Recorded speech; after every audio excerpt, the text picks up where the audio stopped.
నమస్తే, welcome to our channel. నేను మెస్సిరి. ఓవైసీ అయితే ఏపీ ప్రజలకి ఒక పిలుపునిచ్చారు. ఏంటంటే జగన్మోహన్ రెడ్డికి మద్దతుగా ఉండండి అని చెప్పేసి.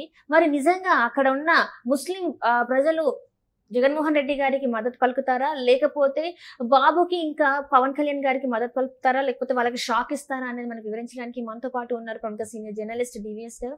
నమస్కారం సార్. నమస్తే సార్, ఇప్పుడు చూస్తున్నట్టయితే ఇక్కడ హైదరాబాద్ లో ఓవైసీ గారు ముస్లిం ప్రజలకి ఏంటంటే ఏపీలో ఉన్న ముస్లిం ప్రజలకి జగన్మోహన్ రెడ్డి గారికి మద్దతు ఇవ్వండి, ఆయన నోట్లేసి గెలిపించండి అని చెప్పేసి మాట్లాడడం జరిగింది. మరి నిజంగానే జగన్మోహన్ రెడ్డి సైడ్ ఉంటారంటారా, లేకపోతే పవన్ కళ్యాణ్ ఇంకా బాబు సైడ్ ఉంటారంటారా?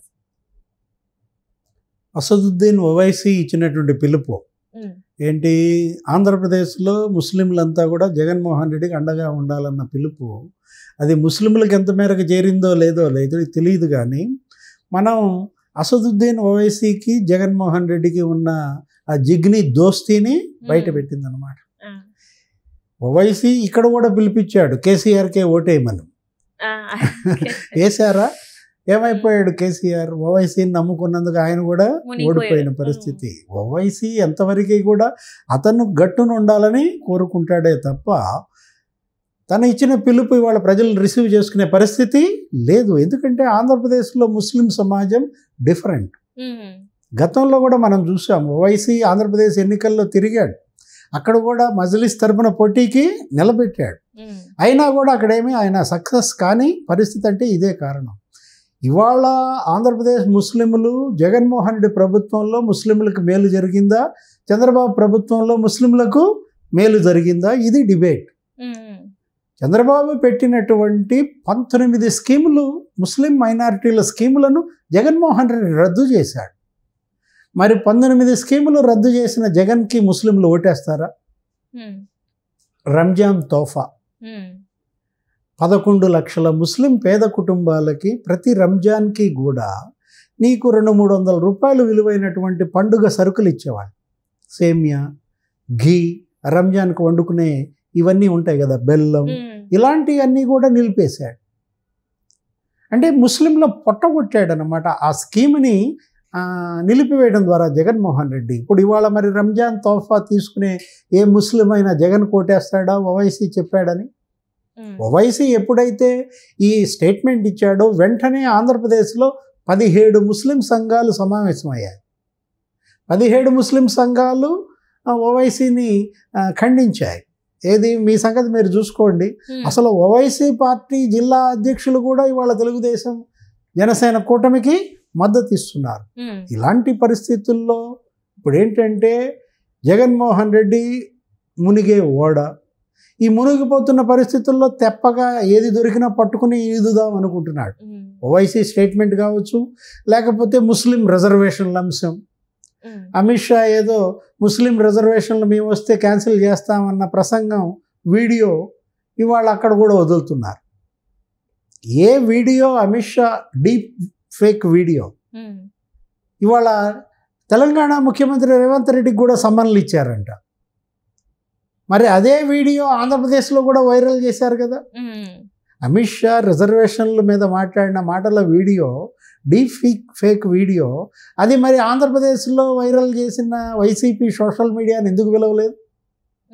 అక్కడ ముఖ్యమంత్రికి కూడా నోటీసులు ఇవ్వాలి కదా. మరి అంటే ఏంటి ఇది? బీజేపీ కేంద్రంలో పెద్దలు దీనికి సమాధానం చెప్పాలా?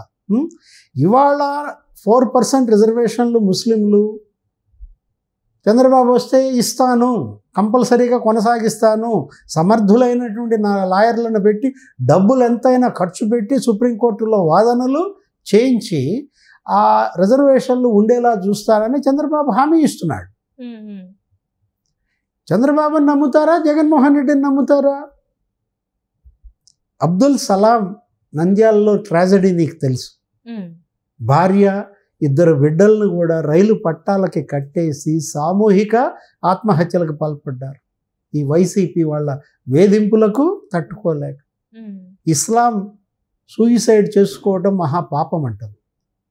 మరి ఇస్లాంని నమ్ముకున్న సలాం ఎందుకు చేసుకున్నాడంటే వేధింపులు అంతగా తీవ్రంగా. అదే కాదు, మిస్బా అనే ఒక పాప ఆత్మహత్య చేసుకుంది. ఏది?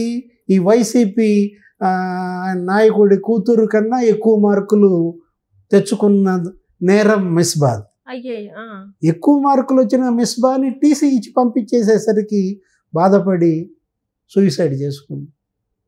ఎలా ముస్లింల పైన జగన్మోహన్ రెడ్డి 5 ఏళ్లలో ఎంతమంది పైన హింస, వైలెన్స్, విధ్వంసాలు చేశారో మనం చూసాం.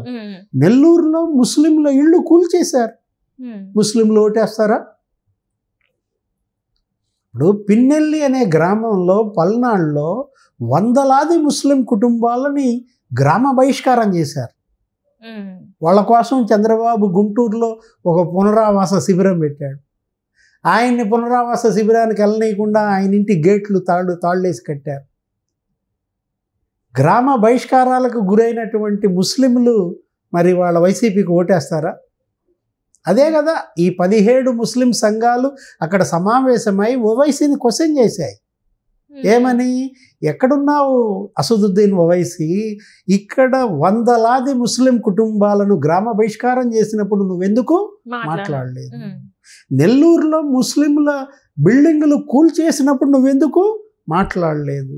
అబ్దుల్ సలాం కుటుంబంతో సహా రైలు పట్టాల మీద సామూహిక ఆత్మహత్యలు చేసుకున్నప్పుడు ఈ ఓవైసీ కనీసం ఎందుకు సానుభూతి చెప్పలేదు?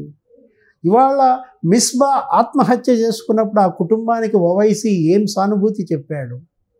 మా రాష్ట్ర రాజకీయాల్లో నీకెందుకయ్యా అని ఇవాళ 17 ముస్లిం సంఘాలు క్వశ్చన్ చేశాయి. ఎవరిని? ఓవైసీని. జగన్మోహన్ రెడ్డి మనం ఇందాక చెప్పుకున్నాం, దింపుడు కల్లా ఆశ. ఏదో రకంగా ఈ ఓటమి గండం నుంచి గట్టెక్కాలా, దానికోసం ఓవైసీని వాడుకుంటాడు. 4% రిజర్వేషన్లు, డీప్ ఫేక్ వీడియో అమిత్ షాది వాడతాడు. ఈ 10 రోజుల్లో ఇంకా ఎన్నో చేస్తాడు. వీటన్నిటిపైన ఇవాళ అందరూ తిరగబడుతున్నటువంటి పరిస్థితుల్లో ఏ ముస్లిం కూడా జగనన్నకు ఓటేయొద్దు అని సొంత చెల్లె చెబుతోంది షర్మిల. వీటన్నిటినీ షర్మిల ప్రజల్లోకి తీసుకువెళ్తోంది. ఇలాంటి పరిస్థితుల్లో జగన్మోహన్ రెడ్డికి ముస్లిం మైనారిటీలు ఓటేస్తారా?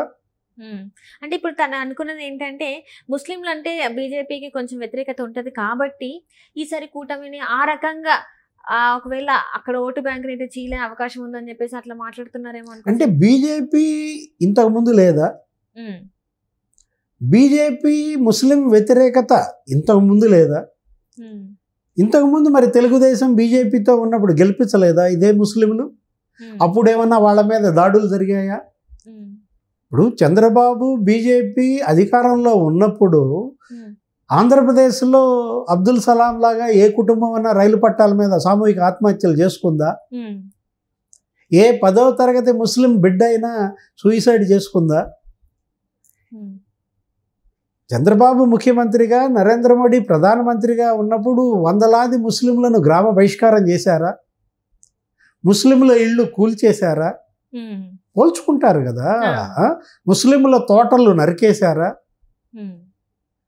ఇవాళ ఏంటంటే ముస్లిం అయినా, క్రిస్టియన్ అయినా, మైనారిటీలు, ఈ అల్పసంఖ్యాక వర్గాలు కోరుకునేది ఏంటమ్మా? భద్రత. ప్రాణాలకు భద్రత, భూములకు భద్రత, ధన మాన ప్రాణాలకి రక్షణ కోరుకుంటారన్నమాట. ఆ రక్షణ, ఆ భద్రత జగన్మోహన్ రెడ్డి ఇవ్వడంలో విఫలం చెందాడు. చంద్రబాబు హయాంలో వాళ్ళకి పూర్తి భద్రత, రక్షణ ఉంది కాబట్టి ఎటు మొగ్గుతారు? ఇప్పుడు మన 13వ తారీఖు తెలుస్తుంది సార్. ఇటు ప్రజలు అసలు ఏం చేస్తారు ఏంటనేది 13వ తారీఖున తెలిసిపోతుంది. రైట్.